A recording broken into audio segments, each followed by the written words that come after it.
Bonjour. Dans l'épisode précédent, nous avons étudié les voies somesthésiques qui permettent de transmettre l'information associée aux sensibilités tactiles et proprioceptives. Dans cet épisode, nous allons donc voir celles qui sont associées aux sensibilités thermiques et nociceptives, c'est-à-dire les sensations de variation de température et de douleur. Excepté pour une partie du visage, l'ensemble de ces informations vont provenir d'un peu partout à la surface et en profondeur dans le corps. Les informations vont alors transiter par la moelle épinière en arrivant par la corne dorsale de celle-ci du même côté de son axe de symétrie que provient le signal. À ce niveau, on va trouver le premier relais où l'information va subir des changements. Celui-ci est organisé en couches et l'organisation des neurones qui les constituent diffère d'une couche à une autre. Rappelons qu'il y a plusieurs possibilités dans la transmission d'informations d'un neurone à un autre au sein des structures relais. Les deux types d'organisation les plus connus sont la divergence et la convergence. On dit que les connexions sont divergentes quand l'information d'un neurone est transmise à plusieurs neurones différents et qu'elle est convergente quand plusieurs neurones transmettent leur information à un même neurone. Dans ce relais qui reçoit les informations associées aux sensibilités thermiques et nociceptives, on retrouve donc dans les premières couches peu de convergence et peu de modification du signal.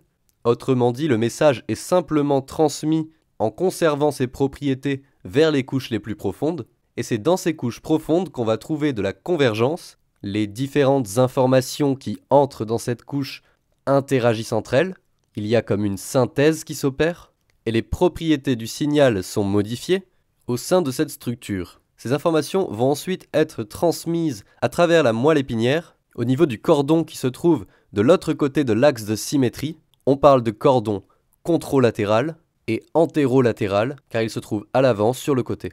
L'information part alors vers des noyaux qu'on trouve dans le cerveau.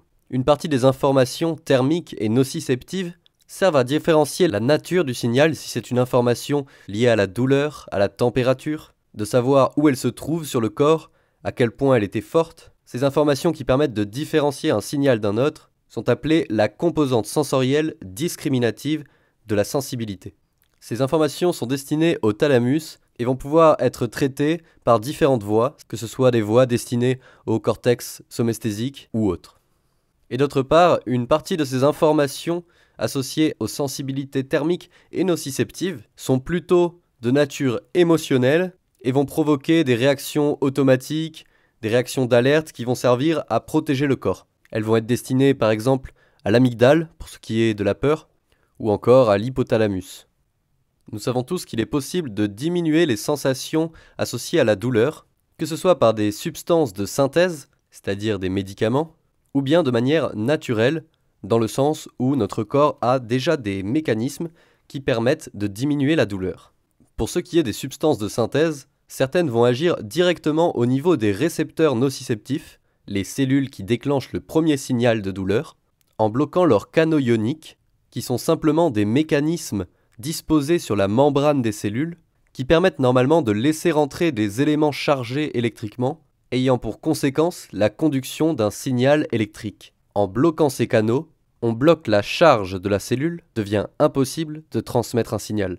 C'est un mécanisme qui va être utilisé par exemple dans l'anesthésie locale. Une autre façon de diminuer la douleur, qui est celle utilisée par exemple par les anti-inflammatoires, consiste à stopper la synthèse d'éléments qui rendent plus sensibles les fibres nociceptives. Autrement dit, on bloque des mécanismes qui ont tendance à augmenter notre sensibilité à la douleur et de fait, notre douleur diminue. Mais il est possible de diminuer la douleur sans utiliser d'agents externes. Certaines structures, qu'elles se trouvent dans le cerveau ou dans la moelle épinière, peuvent enclencher des mécanismes permettant de contrôler la douleur.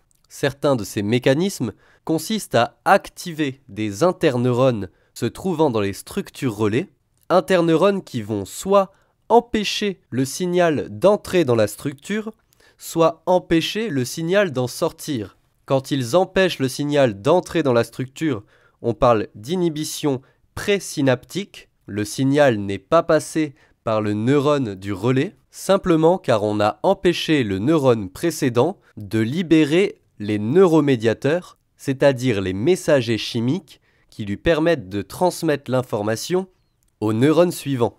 Dans le cas où l'on empêche l'information de sortir de la structure relais, on parle d'inhibition post-synaptique, après la synapse.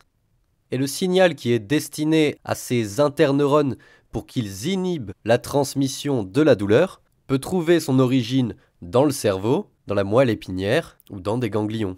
C'est d'ailleurs l'effet de ces interneurones qu'on va imiter lorsqu'on va prendre des opiacés, le plus connu étant la morphine. Elles vont enclencher dans ces structures les mêmes résultats que si les interneurones avaient été activés. Et nous en avons fini avec les voies somesthésiques. J'espère que vous avez apprécié ces vidéos. Dans les prochains épisodes, nous étudierons le cortex somesthésique. Merci d'avoir regardé la vidéo. Abonnez-vous à cette chaîne et à nos réseaux sociaux. N'oubliez pas de mettre un petit pouce bleu et un commentaire. Et bonne chance à tous!